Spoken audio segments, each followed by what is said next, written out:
Ibrahima Cissé moom atelier 221 moom mooy coordonnateur bi daanaka moo ko jiite Ibrahima atelier 221 mooy lan. bon atelier 221 kuréel la. bu ay ñawkat séq daanaka duñ sax ay ñawkat kese parce que am na ñeneen ñoo xam ne ñawuñu ñi ngi ci communication wala ñi ngi ci journalisme ñoo xamante ni ñoo ko séq toog seetlu xool milieu bi xam ne am na lu mu aajoo ñu teg kuréel bi donc pour liggéey ngir promouvoir seen li doomi réew mi di liggéey. ñaata ngeen. pour le moment on est 18. fukk ak juróom-ñett depuis kañ la. bon biñ koy togg ak léegi xëy na def na at. léegi yow lan ngay liggéey. ci projet bi. wala ci métier waaw. bon man de base j'ai une formation financière. mais j'ai une agence de communication. loolu ngay liggéey daal agence de communication. léegi li nga bëgg mu leer ci bopp ñëpp lan la.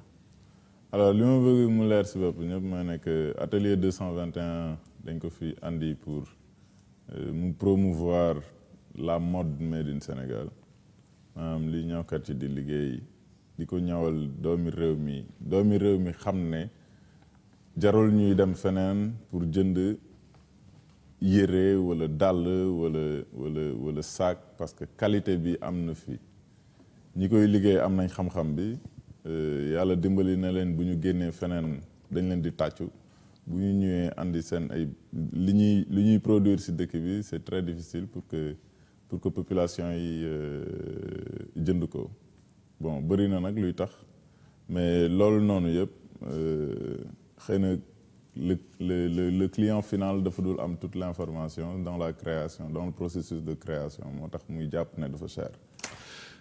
Bara First Class. di ko delloo njukkal moom moo ñaw lii te vraiment moom ay mbiram gis nañ qualité gi ci ne ba pare mu ànd si ak fulla ak fayda ba tey Ibrahima lu ñaw bu mel nii loo si wax.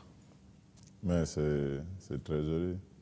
rafet na mun na dem mariage mun na dem soo buggee dem officiel dafay dem officiel. mun nga tukkee ak moom dem dans des séminaires internationaux.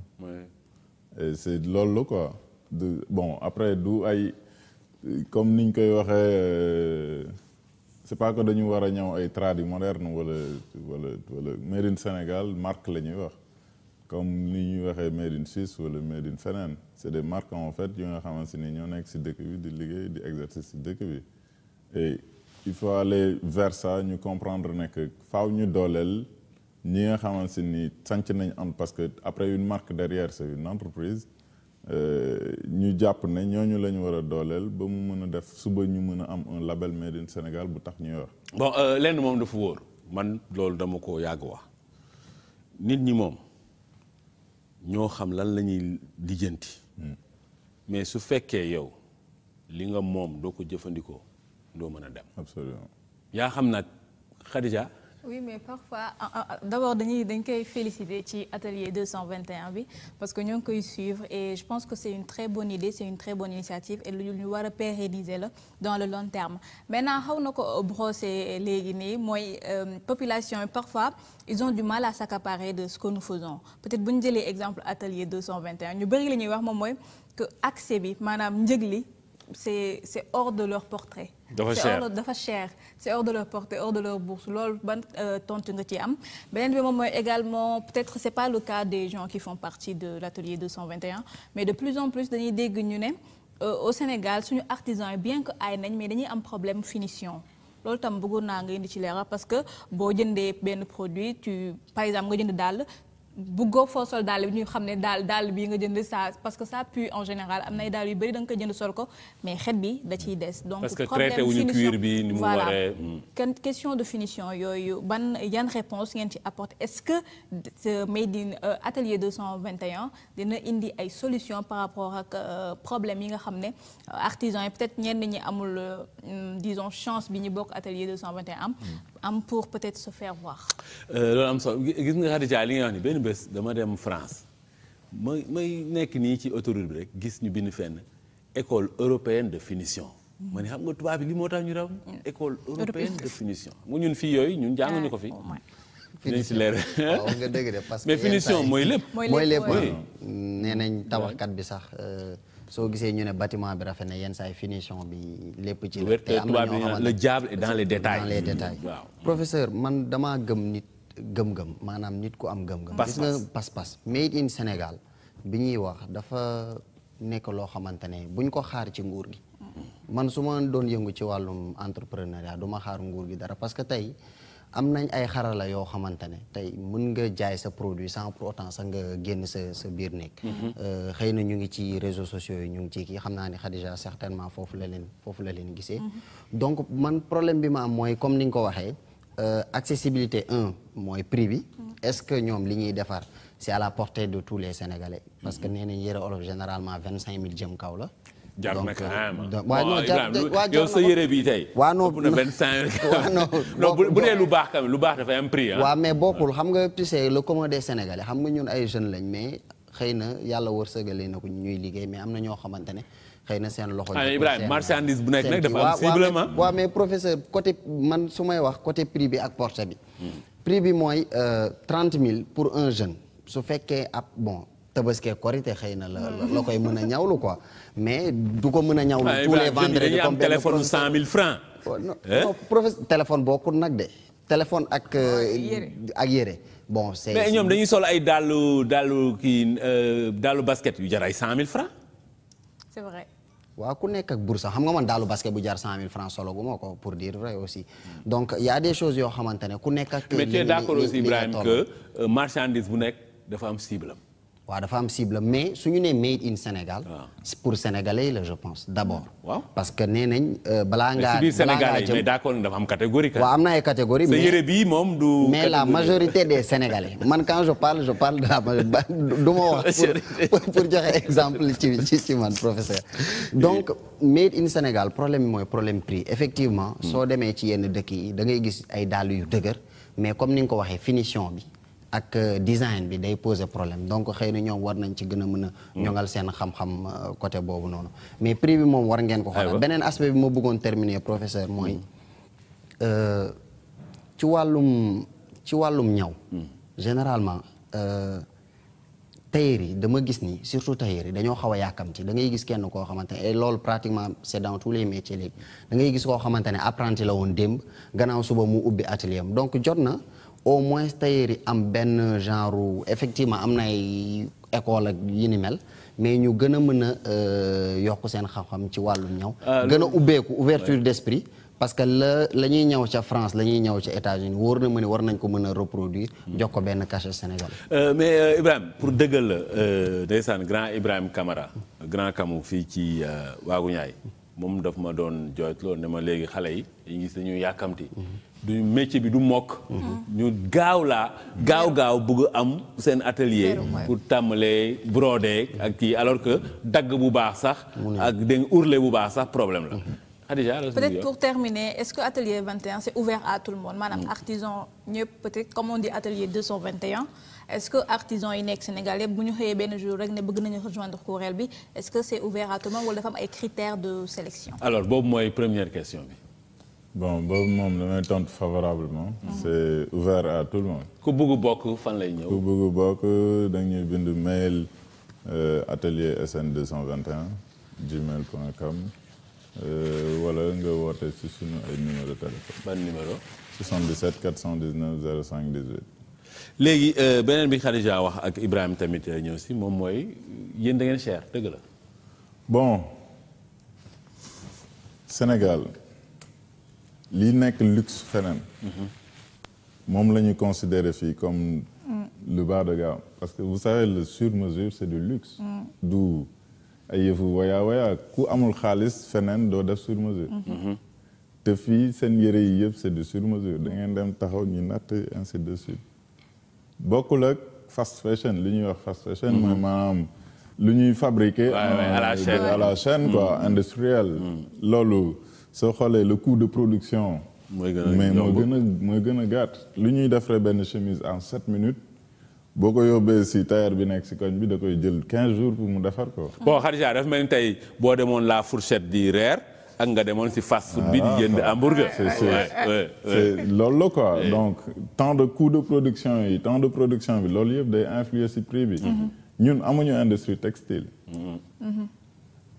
coton as tuut bi ñu am dañ koy exporter mais machines yi ñun defaruñu ko donc dañ koy importer le coût la main d'œuvre tey jii nii mais elle se commence à se faire rare yéen a ko wax seen bopp c'est ce même constat que tous les Sénégalais font booy duñu sax mokkalagum duñu sax jàngalagum ba affaire bu mag ñu ber seen daara alors kooku nekk sa atelier yow demagul sax ba mokkal nga koy jox ay yére mu koy yàq tu es obligé de réparer wala nga fay borom tout ça là boo ko inclure dans le coût de production forcément di nga am dina am tuuti lu ci yokk. mais loolu pour dëggal la parce que c'est une loi économique ah. Ibrahima tey yow marchandise produit boo mënti jël. wala service boo mënti jël soo ko jéegaanee day gën a cher. absolument tey oto bu simple ah yow fii Sénégal oto bu bees tax. il faut nga génne lu mu bon 20 millions. pour lan parce que oto bi il faut ñu indi ko il faut ñu assurer indi boobu. ki ko indi il faut mu fay douane. il faut mu teg ci TVA il faut mu teg ci marge bénéficiaire am. donc loolu yëpp soo ko additionné après prix oto bi facilement ñun da ngay jënd oto Amérique boo ko indee fii mais li ngay fay douane rek. ëpp na prix oto bi. léegi nag su fekkee nit ki daf ko war a jaayaat. teg ci beneen marge bénéficiaire dafay gën a compliqué donc c'est normal lekk yëre fu mu chéré c'est parce que dañ ko jéegaane. mais ñii nga xam par exemple boo demee Côte d'Ivoire léegi nga xiif ñu defal la benn aloko def ci manioc yooyu du dara nga am sa ananas bu toll nii du jar dara parce que foofu lañ ko defaree mais bon lu ñu importé moom foofu dañ la koy nangul quoi parce que ñun Sénégal daanaka dañuy importer lépp puso sax dañ koy am donc kii ñaw puso bi mu ñëwee bu ko importé Ibrahima daf la koy répercuter yow consommateur final c'est aussi compliqué que ça. ñu wàññi bon après dans la foulée on a des champions am na fi ku mel ni Sartori Sène nga xamante ni bon il fait un peu dans l'industriel. Ibrahima Sène. Sartori Sène. bon après xeet yooyu noonu mooy waral tey ji mooy la ñuy mën a am des champions comme ça. pour que ëllëg yëre bi mën la dikkee par exemple lu ñu lay jaayee en boutique quoi. Ouais. Bon loolu moom c'est un gros pari benn jour dama dem ci benn dibiterie yi mu ni waa yi man dama bëgg kilo dibi mais bu amul yàq mu ne ma bés bu ma jëndee xar bu amul yàq dinaa la jaay kilo dibi bu amul yàq il avait raison donc bés bu ñu analogie pour répéter mais bés bu ñu bàyyee importer rek prix yi dafay waat bon léegi yow li nga bëggul mu leer Ibrahima Cissé li nga bëgg mu leer ci bopp ñëpp lan la. bon li ma bëgg mu leer mooy li ma tàmbalee mooy nekk ñu xam ne que am na ñu fi nekk di liggéey di góorgóorlu ci jéem a solal sénégalais yi. solal leen correctement. li ñuy dem jënd ji ci yeneen marque à l'extérieur ñu xam ne qualité boobu bu ko gën sax nag parce que en réalité. ñun li ñuy tuddee qualité quelque part le sénégalais moyen mënu ko jënd. non mais sénégalais moyen bi li muy tuddee qualité. fii liñ ko koy jaayee c'est une meilleure qualité que ça c'est-à-dire boo demee feneen c'est le luxe là-bas. donc ñu jàpp ne bu ñu bëggee gis ne dafa cher rek parce que dañuy def benn étude comparative non boo demee fële la nga koy jëndee donc ñu jàpp ne tamit marchandise bu nekk dafa am lu muy jar. quand on veut de la qualité aussi. y a un prix. ñu xam ne li ñuy jënd ci ñooñu c'est-à-dire mooy soqali mooy doxal économie bi parce que ñooñu tey bu ñu mënee am beaucoup plus de commandes cela veut dire day impacter ci seen liggéey dina gën a gaaw parce que dinañ jël ay machines yu bees dinañ jël ay nit yu bees. donc nekk cercle vertueux. il faudra peut-être que ñu réfléchir dans ce sens-là que de toujours dire Made in Sénégal dafa. oui mais keroog damay seetaan Sting waykat bi moom depuis les années 80 bi mu gën a nekk xale dafa nekkoon militant ci affaire réchauffement climatique yi nañu fexe ba jaww ji ñu wekkook yooyu mais dafa wax lu am solo mu ne journaliste bi parce que journaliste daf ko ni mais bi ngeen di wax réchauffement climatique ba léegi affaire yi mi ngi gën a détérioré daal environnement avec yooyu mu ne ko waaw mais ñun mënuñu si def dara ñun wax rek lañ mën. su fekkee ñi mag ñi chinois yi américains mu ne Trump si boppam sax nee na gëmul réchauffement climatique. mu ne ñun wax rek lañ mën def donc ñii nii peut-être wax rek lañ mën def mais il faut mu am ñoo xam ne ay locomotives yoo xam ni ñoom ñoo mën a ñëw xëcc affaire yi. tey su fekkoon ay président dafa ñëw porter genre affaire yi premier ministre ñëw porter ko ay ministre wane ni que ñun ñii ñoo ñuy solal. ay directeur wane ni que ñun fii dañ bokk. Khadija. je pense que loolu peut-être suñu gouvernants yi encore une fois xam naa man dinañ leen li ma leen di tudd ci émission bi. mais c'est important c'est des locomotives. peut-être ñoom defaguñ ko mais de plus en plus par exemple on prend l'exemple de la deuxième série bii daw Maîtresse d'un homme marié tu vois que peut-être man li ma accroché ci film bi mooy. xale yu jigéen ñi surtout ni ñuy solo c'est du 100% made in Sénégal li ñuy sol yëpp fii lañ koy defaree accessoires yi ñuy takk fii lañ koy defaree même ni ñuy léttoo ay létt yoo xam ne la tu retrouves ça dans la culture sénégalaise. donc peut-être ñiy feeñtale sama genre gi bu ñu bu doon teg cheveux naturels yi de temps en temps côté di teg di def létt yi nga xam ne peut-être léttu Sénégal la identité sénégalaise peut-être pas tibb mais létt yoo xam ne identité sénégalaise la di sol ay yëre yoo xam ne fii Sénégal lañ ko defaree je pense que ni population lambda bi Ibrahima Baldé doon wax sànq ils vont se retrouver dans ça et de plus en plus. en tout cas yow li nga sol made in Sénégal la. waaw made in Sénégal li Ibrahima sol made in Sénégal la. man li ma sol made in Sénégal mais lii Ibrahima wax tamit mooy ñun ñëpp suñu tissu yi. du made in Sénégal. waaw parce que amuñu industrie textile. donc li ñu sol nii tey bu fekkoon piis bi fii lañ ko jëndee.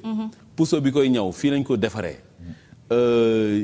fil bi wëñ bi fii lañ ko defaree. machine bi si boppam fii lañ ko defaree. mais kon affaire du jar dara. mais tey boo demee si baara first class il faut nga fay peut-être je sais pas moi xaalis. parce que moom piisam.